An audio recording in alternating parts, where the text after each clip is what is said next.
নমস্কার বন্ধুরা, আজকের ভিডিওটা আমি শুরু করলাম আমাদের ঠাকুর মন্দির দিয়ে। এইটা হচ্ছে আমাদের ঠাকুর মন্দির।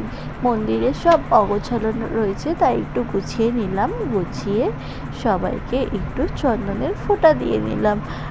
আজকে যেহেতু বুধবার, আজকে মন্দিরে অনেক কাজ, আর আমার ঠাকুমাও নেই।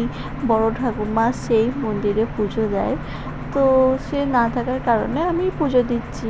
তারপরে মাকে সিঁদুরের ফোঁটা দিয়ে আমি বসে পড়লাম ঘট রেডি করতে। ঘট রেডি করা আমার হয়েও গেছে, আমি ঘট বসিয়েও দিয়েছি। তারপরে দেখো ঠাকুরকে আজকে শুধু ফুল দিয়ে সাজিয়েছি।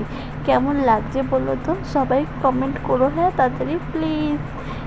তারপরে তারপরে সবাইকে সব গুছিয়ে নিয়ে ঠাকুরকে প্রসাদ দিয়ে আরতি করে আমি তার কিছুক্ষণ পরে এসে প্রসাদ নিয়ে চললাম সবাইকে প্রসাদ দিতে। আর তোমরা কিন্তু যেও না কোথাও, তোমরা তাড়াতাড়ি সাবস্ক্রাইব